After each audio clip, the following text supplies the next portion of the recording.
La mañana del lunes 14 de julio de 2008, unos obreros que trabajaban en un tramo de la autopista que une a Petare con Guarenas, al este de Caracas, en Venezuela, se toparon con algo a un costado de la vía en un terreno baldío. Era el cuerpo de una mujer joven con el rostro tan dañado que a simple vista era imposible saber quién era. No tenía documentos encima y nadie en la zona pudo reconocerla, así que durante las primeras horas fue para las autoridades una desconocida más en un país donde este tipo de hallazgos no era ninguna rareza. Otra muerte sin nombre al borde de una autopista. Pero esta muchacha no era ninguna desconocida. Era Roxana Vargas, una joven de 19 años que había sido reportada como desaparecida 2 días antes. Ella había hecho algo que ninguna víctima suele tener la oportunidad de hacer, porque antes de morir le había dejado a su madre los datos de la persona que, según ella misma, había advertido que iba a matarla. Le había dicho a su madre que si algo le pasaba, que tenía que haber sido él.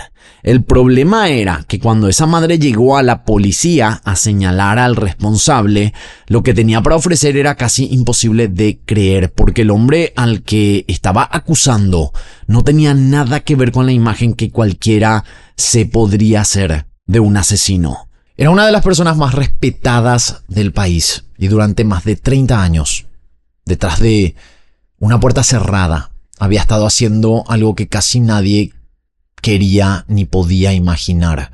Roxana fue la única que, casi sin proponérselo, dejó la prueba que lo echaría todo abajo, afortunadamente. Antes de seguir con esta historia, ya que estamos hablando de Venezuela, quiero mandar mis condolencias y fuerzas a todo el pueblo venezolano. Venezuela, y esto no es que sea más importante, por eso estoy mencionando esto, pero Venezuela es uno de los países que me apoyó desde siempre, desde mis inicios. Yo sé que lo que estoy mencionando ahora viene bastante tarde. Quería decir que nosotros grabamos los videos con anticipación, entonces no llegué a tiempo con el mensaje, pero de verdad estamos todos con Venezuela en estos tiempos terribles. Yo estoy al sur de la Florida, en todos los estados de Estados Unidos, en todas las ciudades prácticamente hay grupos para apoyar a Venezuela. Yo quiero dejar el contacto de uno de los chicos encargados de esto. Si es que se encuentran en Florida, zona Miami, hasta Boca Ratón, inclusive un poco más o menos, comuníquense con Camilo Segura. Él es amigo mío además, es de confianza, porque él está colaborando acá. Su Instagram es @casemo44, lo dejo en pantalla y por ahí pueden ver cómo ayudar. Y si pueden, dejen en los comentarios también los contactos de personas en otras ciudades, estados e incluso países que también están colaborando, porque el pueblo entero nos necesita.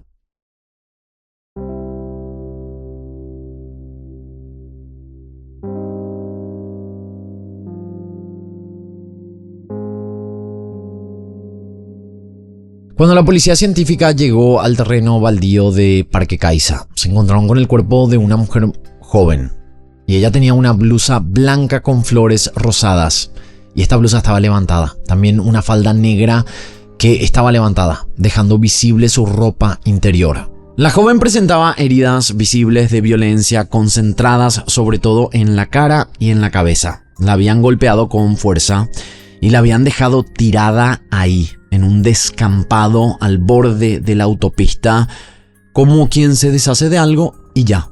En esas primeras horas, las autoridades barajaron varias hipótesis y todas tenían sentido en la Caracas de aquel momento. Pudo haber sido víctima de un crimen cotidiano que ocurría a diario en la ciudad y dejaba muertos cada fin de semana. También pudo haber sido un secuestro express que había terminado mal, otra modalidad delictiva bastante extendida en esa época. Incluso se asomó la posibilidad de que fuera algo político, porque pronto se sabría que la joven hacía pasantías en un canal de televisión señalado como opositor al gobierno de turno. Eran 4 o 5 caminos distintos, todos válidos, la verdad, y ninguno de ellos apuntaba todavía hacia dónde realmente había que mirar. La identificación tomó pocos días. Descubrieron que el cuerpo correspondía a Roxana Vargas Quintero, una estudiante de comunicación social de 19 años que había sido reportada como desaparecida el 12 de julio, 2 días antes de aparecer en ese descampado. La autopsia determinó que la causa de la muerte había sido un traumatismo cráneoencefálico.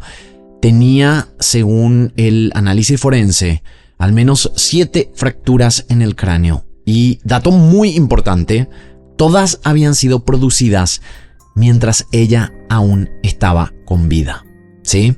Y había un detalle más, uno que en ese momento no encajaba con la idea de un robo callejero ni de un secuestro al azar. Cuando se revisó el cuerpo de Roxana con cuidado, se notó que le faltaba uno de sus aretes mientras el otro seguía puesto. Y ese pequeño objeto que frente a la magnitud de lo que tenían delante parecía insignificante, pero terminaría siendo una de las piezas que ataría todo el caso. Aunque para que ese arete hablara, todavía faltaban semanas de investigación. Lo primero que hicieron los investigadores, como en cualquier caso de desaparición, fue reconstruir las últimas horas de Roxana, porque querían saber con quién había estado, a dónde había ido y quién la había visto por última vez. Y ahí casi de inmediato apareció la voz de una persona que la policía no estaba esperando, pero que ataría todos los cabos, porque esta persona ya tenía la respuesta. Era la voz de la madre de esta mujer, de esta víctima.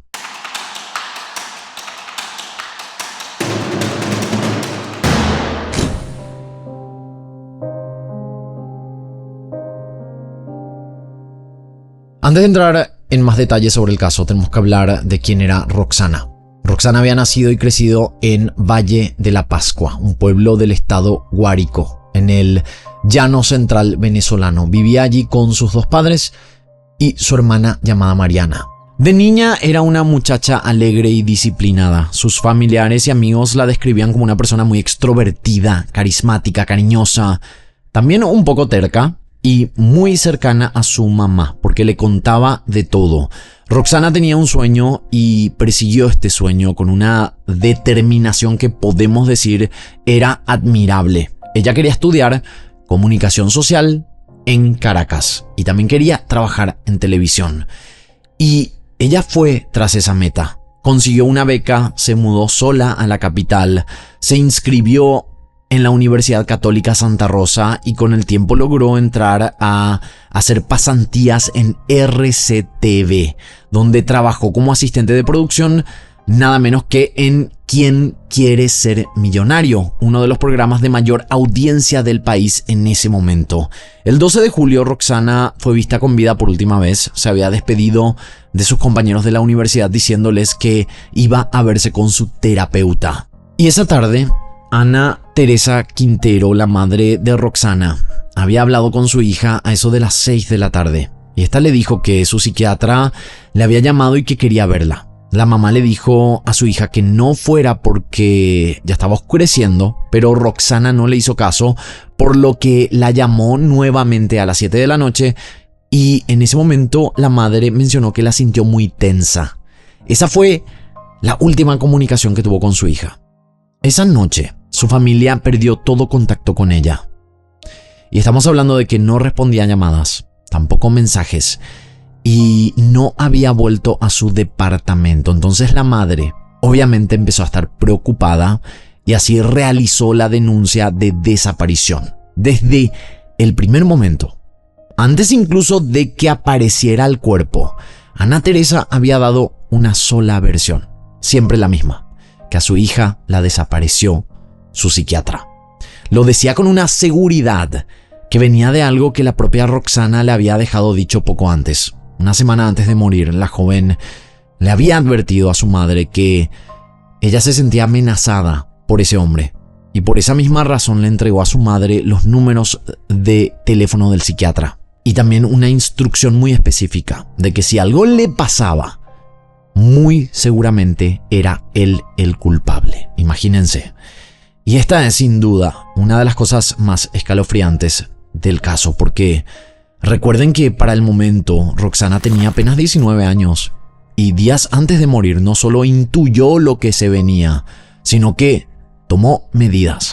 dejó preparada, sin saber que sería así, su propia denuncia anticipada. Así que cuando apareció el cuerpo, la familia no tuvo ninguna duda sobre a quién señalar. Yo creo que esto también enseña algo muy importante, que si tienen dudas, háganle saber a conocidos, a amigos, compartan su ubicación con quienes confían.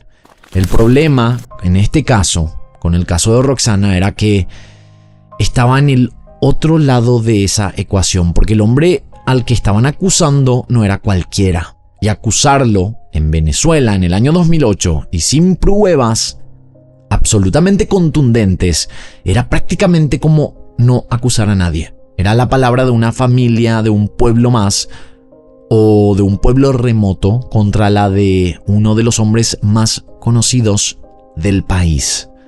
Era casi una causa perdida de antemano, podemos decir, porque ¿quién era este hombre? Es donde esta historia se vuelve verdaderamente difícil de creer y yo creo que les va a poner los pelos de punta si es que no conocen este caso todavía.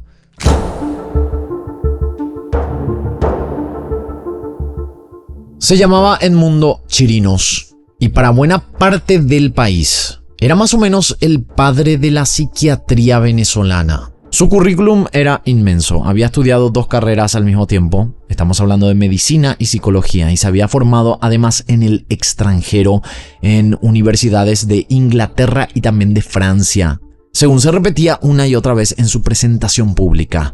En Venezuela había sido docente de varias cátedras, decano de la Escuela de Psicología y había presidido la Sociedad Venezolana de Psiquiatría hasta llegar a ser rector de la Universidad Central de Venezuela, la casa de estudios más importante y prestigiosa del país. Y por si todo eso fuera poco, había dado el salto a la política porque fue miembro de la Asamblea Constituyente de 1999, esa que redactó la Constitución vigente. Y años antes se había lanzado incluso como candidato a la presidencia de la República. Pero su credencial más impactante no estaba en ninguno de esos cargos, sino en su lista de pacientes. Por su diván habían pasado a lo largo de los años 3 presidentes de Venezuela: Jaime Lucinchi, Rafael Caldera y el famosísimo Hugo Chávez. Era literalmente el psiquiatra de los hombres más poderosos del país, el que atendía a quien gobernaba. Así que estamos hablando de un médico no cualquiera, con acceso directo a la cúpula del poder, con prestigio académico construido durante décadas, con presencia habitual en los medios de comunicación, considerado por colegas y también por el público como una autoridad indiscutible en su campo. Naturalmente, cuando un hombre así afirma algo, todos terminan creyéndole, esa es la verdad. Y por lo tanto, cuando un hombre así niega algo, el peso de la duda no cae sobre él, cae sobre quien lo está acusando. Y esta es la mecánica del poder y el prestigio. Y Edmundo lo conocía mejor que nadie porque la había usado a su favor toda la vida. Había encima otra cosa que lo hacía especialmente difícil de tocar y que va a ser clave más adelante, y es que Edmundo sabía manejar su propia imagen pública. Se movía con comodidad frente a las cámaras, sabía qué decir, también cómo decirlo, y sabía presentarse ante el país como un señor mayor, culto, tranquilo y por completo por encima de cualquier sospecha. De los 2 protagonistas de esta historia, él era el único con verdadera capacidad de controlar lo que la gente pensaba, de controlar la narrativa, mientras que Roxana era apenas una estudiante desconocida, y esa enorme diferencia de poder entre los dos iba a marcar todo lo que vino después en esta historia. Lo que casi nadie sabía en ese momento, lo que apenas se susurraba en algunos círculos sin que nadie pudiera probarlo, era lo que ese hombre llevaba más de 3 décadas haciendo del otro lado de la puerta de su consultorio.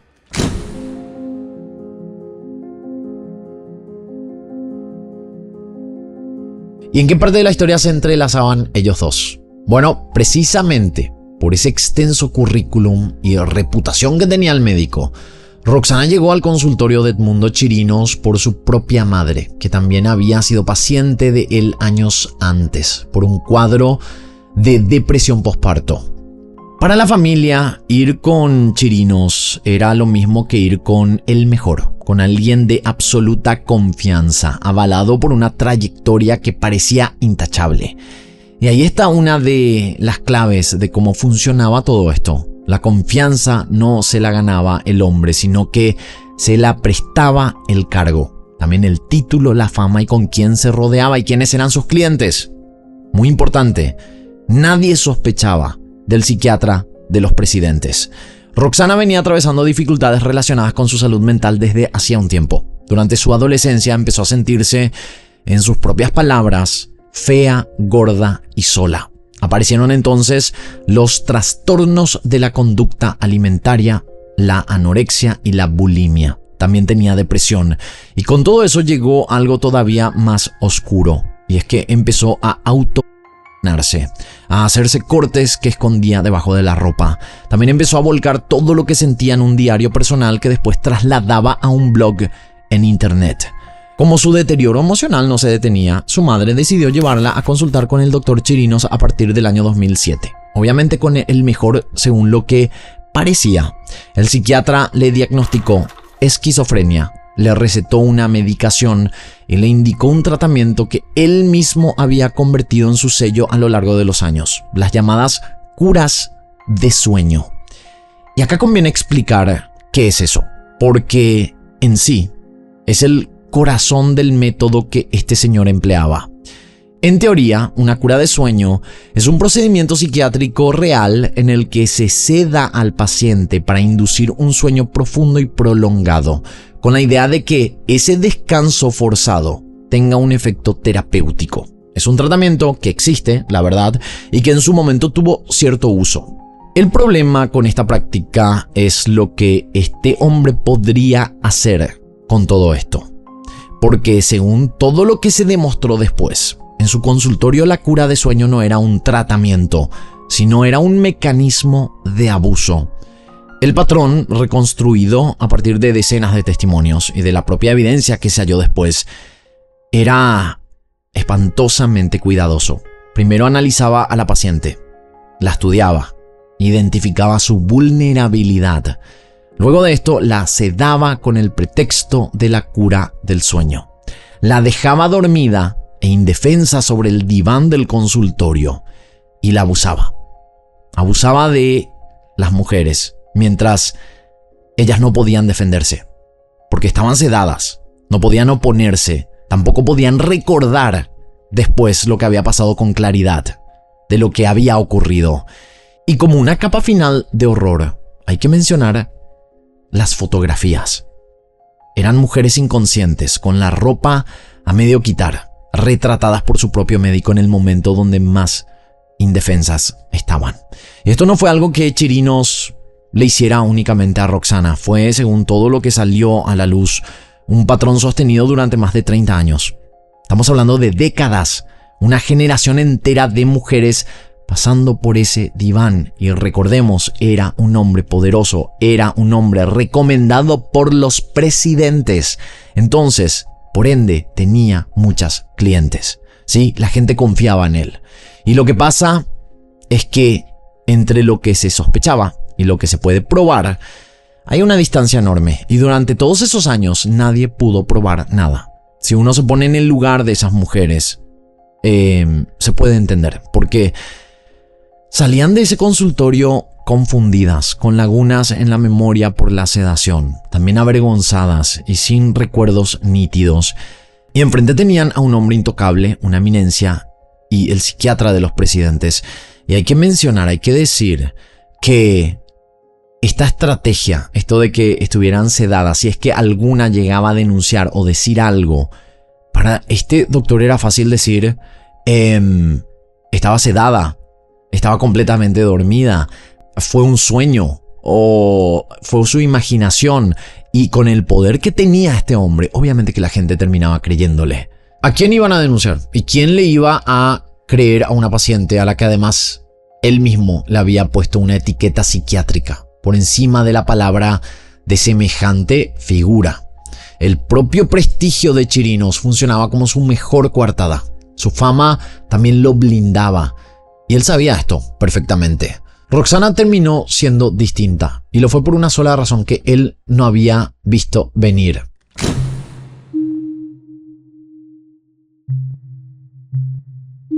Mientras todo esto ocurría en su vida, Roxana estaba escribiendo, como lo había hecho durante toda su adolescencia y como lo siguió haciendo de adulta. Volcaba su vida entera en un blog y en un diario personal, con esa franqueza un poco ingenua y también desbordada con la que los jóvenes de su generación, la primera que creció con internet, contaban absolutamente todo a través de la red. Pero en su caso particular, estos textos tenían un peso que ella misma quizás no llegaba a dimensionar, porque sin proponérselo, estaba dejando por escrito pruebas con fechas y con detalles. El relato directo de lo que le estaba pasando. En sus páginas describió con sus propias palabras y desde su propia confusión cómo había sido aquel primer encuentro o cura de sueño que realizó con el psiquiatra. Contó que ese día tuvo mucho miedo, que él la trató bien, que le dijo que era hermosa y muchas cosas más, y que la besó de un modo que ella no olvidaría. Escribió que después siguieron hablando, que él le dijo que aquello se iba a repetir pero sin compromiso porque era un hombre mucho mayor que ella. Dejó constancia de que sentía que sin quererlo le estaba agarrando cariño al doctor y de que sabía que eso estaba mal porque para él ella no era más que un objeto, y escribió incluso que su primera relación íntima en la vida había sido con él, con su psiquiatra. Este blog era testimonio de una chica de 19 años, describiendo lo que parecía ser algún tipo de relación amorosa con su psiquiatra. Pero era una relación de poder completamente desigual entre un hombre de más de 70 años, que era su médico tratante, una figura de autoridad, y esto ya lo mencionamos en muchos videos, esa diferencia de poder, de edad, de trabajo. Este era el hombre que suponía debía curarla, y ella era una paciente vulnerable de solo 19 años, y él pudo haberse aprovechado de la fragilidad mental que ella presentaba en esos momentos. Después se determinó que Roxana padecía en realidad de un trastorno de personalidad fronterizo, o también lo que conocemos como trastorno límite de la personalidad o borderline, y que Chirinos aprovechó de esa condición, de esa fragilidad, para someterla. En una entrevista tiempo después, su hermana contó que al salir de una de sus últimas sesiones de curas de sueño, Roxana salió sedada y muy callada. Después le contó a su mamá que el doctor había abusado de ella, que no pudo gritar ni defenderse ni pedir ayuda porque estaba dopada y apenas podía moverse. Consultaron con conocidos para ver qué podían hacer y estos le recomendaron que no fueran a hacer la denuncia con la policía porque la iban a tratar muy mal y que no le iban a creer porque ella estaba bajo tratamiento psiquiátrico, que fue lo que dije recién, y el doctor Chirino después podría alegar que solo era imaginación de la paciente por el tratamiento. Temiendo una recaída, su madre decidió llevar a su hija a Valle de la Pascua, su ciudad natal. Allí fue tratada por otro psiquiatra por unos meses, con quien avanzó en su sanación. Gracias a la mejoría de Roxana, decidió volver nuevamente a Caracas y retomar sus estudios. Con el tiempo, según contó después su hermana, Roxana fue entendiendo que lo que le habían hecho no era un caso aislado, que el doctor Chirino se lo había hecho a muchísimas otras antes, ya que había visto cosas en ese consultorio y había atado cabos. Y a partir de ahí empezó a planear algo que nadie en 30 años se había atrevido siquiera a intentar, que era usar su propia posición para denunciarlo públicamente, para exponer ante todo el país. Ese era el plan. Y era un plan valiente hasta lo temerario. Roxana había vuelto a Caracas con una meta puntual y clarísima: entrar a un canal de televisión y desde esa plataforma destapar al doctor Chirinos. Roxana no quería ser una víctima resignada al silencio. Y para ejecutar ese plan, por una ironía cruel, necesitaba mantenerse cerca de él, seguir teniendo acceso. Por eso volvió a frecuentar el consultorio del doctor Chirinos y volvió a estar en comunicación con este hombre. Lo único que Roxana no midió bien fue cómo iba a reaccionar él cuando se diera cuenta de lo que ella tenía planeado hacer.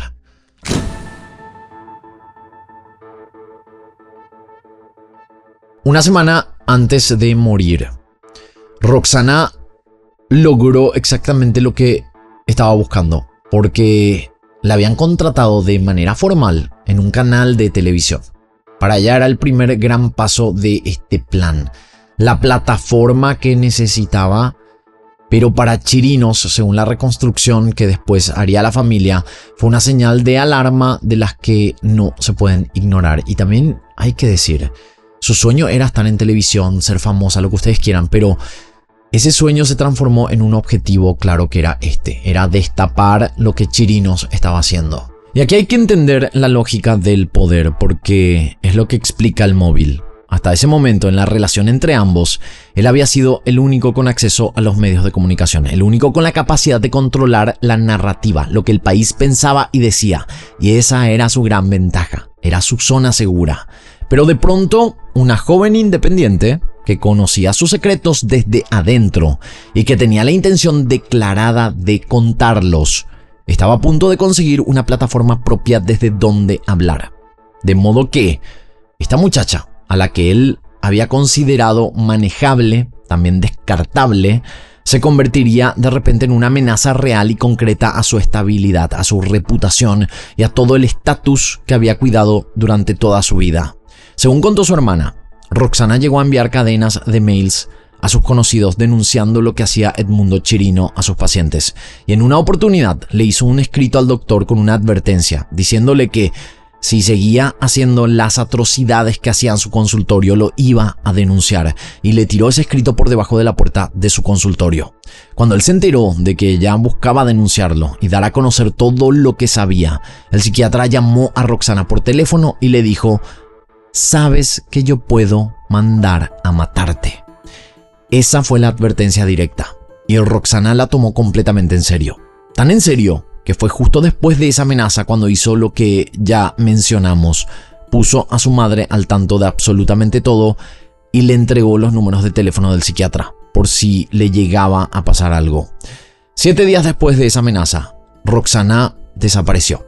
Apenas desapareció, la madre, fiel a lo que su hija le había advertido, y sin perder un segundo en dudas, lo primero que hizo fue llamar al doctor Chirinos y le preguntó si Roxana estaba con él, porque no podían comunicarse con ella para ese momento. Él le dijo que no veía a Roxana hacía meses. Entonces la mamá le dijo que ella sabía que solían verse, pero él le dijo que eso era mentira, que hace mucho no se veían. Así como les conté anteriormente, ahí fue cuando Ana María acudió a la policía y denunció a Edmundo Chirinos directamente por su nombre. 2 días más tarde, el cuerpo apareció en el terreno baldío de Parque Caiza. La advertencia que Roxana le había dejado a su madre se había cumplido al pie de la letra, punto por punto. Pero que se cumpliera no era lo mismo que poder probarlo ante un tribunal, porque la intuición de una víctima, por exacta que pueda llegar a resultar, no puede condenar a nadie. Y ahí empezó la verdadera batalla, que era la de convertir lo que la familia sabía en algo que la justicia no pudiera ignorar.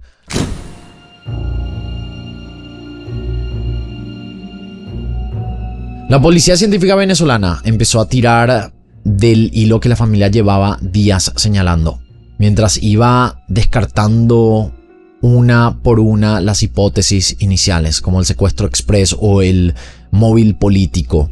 Fueron armando contra el psiquiatra algo mucho más sólido que las sospechas de unos familiares. Lo primero fueron los teléfonos. Al revisar las comunicaciones del día de la desaparición, los investigadores encontraron que en las horas previas a que se le perdiera el rastro a Roxana, había habido un cruce de llamadas entre ella y Chirinos. 6 llamadas, según consta en el expediente. Y no solo importaba que existieran esas llamadas, importaba dónde estaba ubicado el teléfono. La geolocalización de esas comunicaciones colocaba el celular de la joven en la zona donde se encontraba el consultorio de este psiquiatra. Es decir, los datos técnicos confirmaban exactamente lo que Roxana les había dicho a sus compañeros antes de desaparecer, que esa tarde iba a verse con él, y confirmaban que en efecto había ido hacia allá. Con ese elemento, los investigadores consiguieron la orden para allanar el consultorio, que quedaba en la avenida Andrés Bello de Caracas. Y es ahí, en ese allanamiento, donde el caso dejó de ser la sospecha de una familia para convertirse en otra cosa muy distinta. Empezaron aplicando luminol, el reactivo que usan los criminalistas para revelar rastros de sangre que son invisibles a simple vista. En el consultorio de Chirinos, el luminol reaccionó en varios puntos: en la pared, en la alfombra del piso y sobre el diván. Ese mismo diván donde el psiquiatra atendía a sus pacientes, donde supuestamente hacía sus terapias. Recogieron las muestras, las llevaron a análisis y el ADN arrojó casi al instante que esa sangre pertenecía a Roxana Vargas. Sobre el diván, además, apareció algo más. Apareció el arete. Y cuando los expertos lo compararon con el que Roxana llevaba todavía puesto cuando hallaron su cuerpo, las características coincidían, así que sí, era el par del que estaba faltando. La joven había perdido uno de sus aretes justo ahí, en ese consultorio, en el lugar donde su médico juraba y perjuraba que ella no había estado esa noche. El pequeño objeto, que parecía un detalle insignificante, ahora lo conectaba directamente con el crimen. Aún así faltaba el allanamiento que terminó de dibujar la verdadera dimensión de lo que ese hombre había hecho durante décadas. Cuando los funcionarios entraron a la residencia de Chirinos, se encontraron con un archivo que dejó claro que Roxana nunca había sido un caso único. Había alrededor de 1.200 fotografías y videos de mujeres. Mujeres desnudas o en ropa interior. Muchas de ellas eran pacientes del psiquiatra y aparecían sedadas o dormidas, fotografiadas mientras estaban inconscientes sobre el diván del consultorio, algunas con la ropa subida o bajada a medias por las propias manos de quien las retrataba. Y entre todo ese archivo del horror había una fotografía de Roxana, completamente desnuda. Algunas investigaciones posteriores, como el trabajo de una periodista llamada Ibellice Pacheco, que terminó convirtiéndose en un libro llamado Sangre en el diván, llegaron a hablar de más de 1.500 mujeres fotografiadas a lo largo de los años. Más de 30 años de abusos, ordenadamente archivados en imágenes por su propio autor. La cura de sueño, documentada en fotografías por el mismo que la usaba como fachada. Los investigadores creen que Chirinos citó a Roxana en su consultorio la noche del 12 de julio. En ese momento la golpeó brutalmente en la cabeza hasta acabar con su vida y luego trasladó su cuerpo hasta el baldío donde días después sería encontrada. Todo esto para evitar que Roxana contara todo lo que le hizo y para evitar la humillación pública.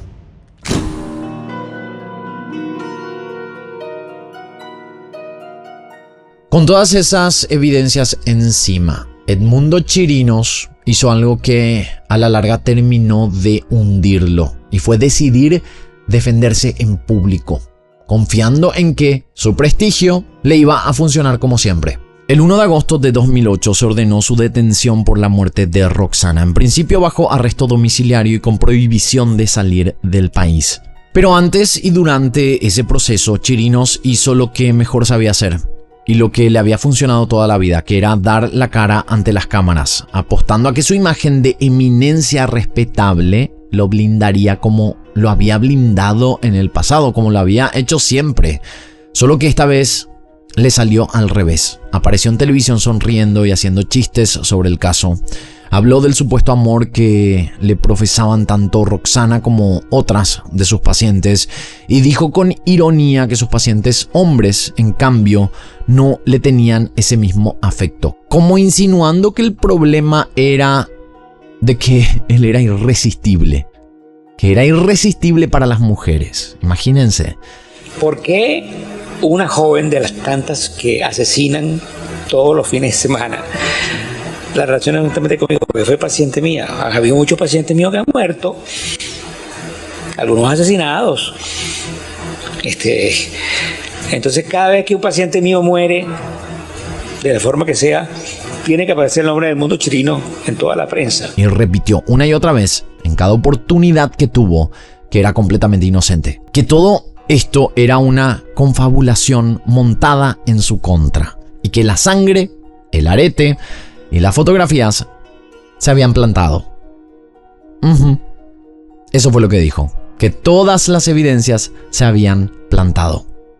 Estaba convencido de que esa aparición iba a salvarlo. Por suerte consiguió exactamente lo contrario, porque cuando el país lo vio ahí, sonriente, soberbio y hasta burlón, defendiéndose con chistes del asesinato de una muchacha de 19 años, algo se movió, por suerte. Muchas mujeres que habían pasado por ese consultorio a lo largo de los años y que habían cargado en silencio durante décadas con lo que les había hecho, entendieron al verlo que ya no estaban solas, que por fin alguien lo había puesto contra las cuerdas, aunque lastimosamente esa mujer ya no estaba con vida, y que por fin había una grieta en esa armadura de prestigio.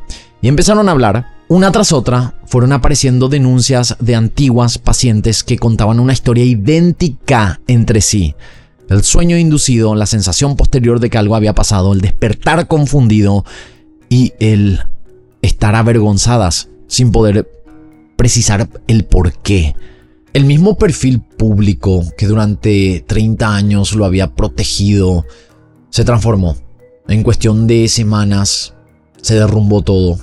Porque podemos decir que esto era como un arma para él, que él sabía manejar, pero todo se le volvió en contra.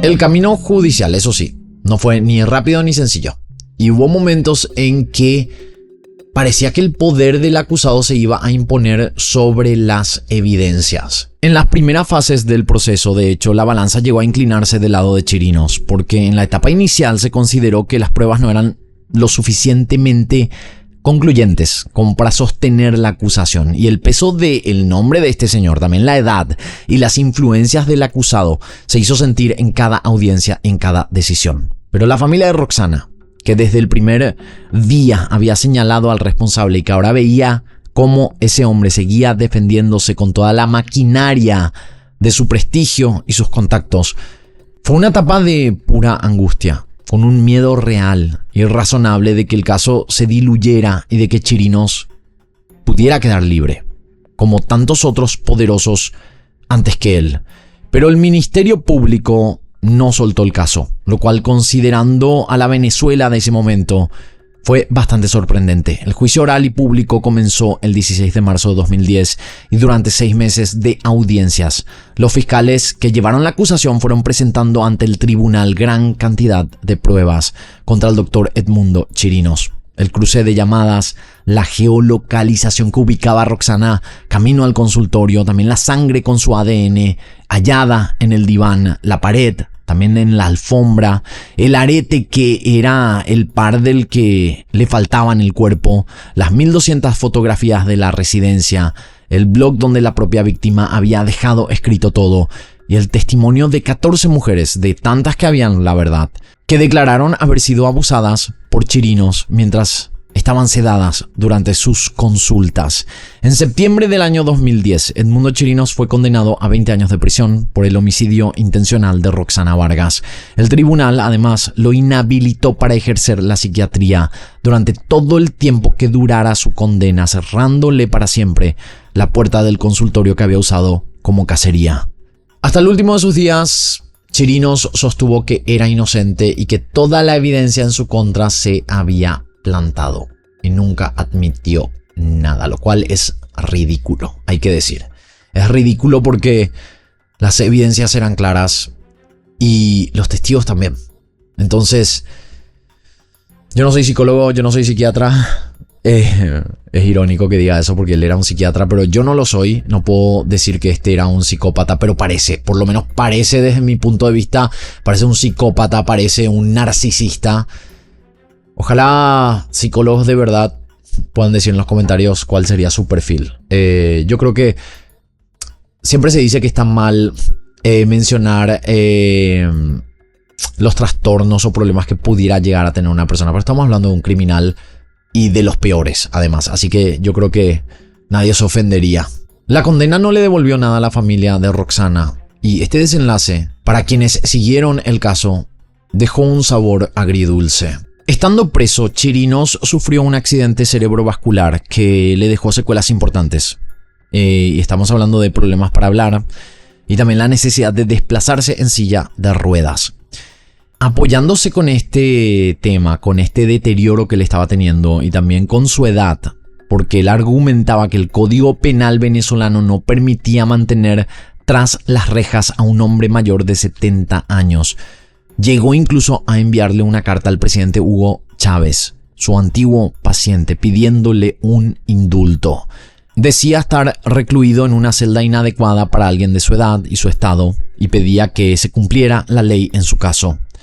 El indulto afortunadamente nunca llegó, aunque sí llegó una medida más suave, porque en marzo de 2012 le concedieron prisión domiciliaria atendiendo a su avanzada edad y a su condición de salud. Irónicamente, cuando Chirino salió de la cárcel rumbo a su hogar, salió caminando, no en la silla de ruedas en la que decía estar postrado, no como el anciano inválido que había presentado ante los tribunales para ablandar su situación. El año siguiente, específicamente el 24 de agosto del año 2013, Edmundo Chirinos fue hallado muerto en su residencia de Caracas, donde cumplía arresto domiciliario. Tenía 78 años, murió en su casa de causas naturales. Para muchos, ese fue el cierre más amargo del caso. El hombre que había destruido decenas de vidas pasó apenas un puñado de años pagando por ello y lo hizo al final en la comodidad de su hogar. La familia Vargas, mientras tanto, quedó marcada para siempre por lo ocurrido. El padre de Roxana murió de depresión en el año 2009, apenas un año después del crimen, sin alcanzar siquiera a ver la condena del responsable. La madre, Ana Teresa, sostuvo la lucha judicial hasta el final, con una entereza que impresionó a todos los que la rodearon. Nunca le tuvo miedo al acusado, lo enfrentó cara a cara en los tribunales y le dijo que él era el culpable de la muerte de su hija. Después de la condena intentó rehacer su vida como pudo. Murió en el año 2016 de un infarto fulminante, habiendo cumplido lo que se había propuesto, que el asesino de su hija no quedara impune. Durante más de 30 años, decenas, quizás más de 1.500 mujeres pasaron por el diván de ese consultorio en la avenida Andrés Bello y salieron de ahí en silencio, derrotadas de antemano por el prestigio del hombre que las atendía. No tenían cómo probar nada, ni a quién acudir que les creyera por encima del psiquiatra de los presidentes, porque el poder de Chirinos no solo le permitía abusar, sino que le garantizaba de alguna manera que nadie le creyera a sus víctimas, y ese era su verdadero blindaje. Roxana Vargas no tenía más poder que cualquiera de esas mujeres. No tenía contactos ni influencias, ni un apellido que pesara, pero tuvo la convicción de traer justicia a lo que le había ocurrido, a lo que había dejado por escrito en su blog y en su diario, todo lo que había ocurrido entre ella y su psiquiatra. Había avisado a su madre que él ya la había amenazado y lastimosamente su muerte ayudó a destapar los abusos que cometía Chirinos sobre sus pacientes indefensas durante sus supuestas curas de sueño. Hoy el consultorio de la avenida Andrés Bello, donde ocurrió todo esto, está abandonado y los dueños de una policlínica vecina terminaron comprando la propiedad para ampliar sus instalaciones. Del diván, de las fotografías y de los 30 años de horror, no queda más que un local vacío y la memoria de un país que durante demasiado tiempo prefirió no tocar la puerta para preguntar qué pasaba del otro lado. Hasta aquí el caso del día de hoy. Espero sus comentarios aquí abajo y de esta manera nosotros nos encontraremos en la próxima historia.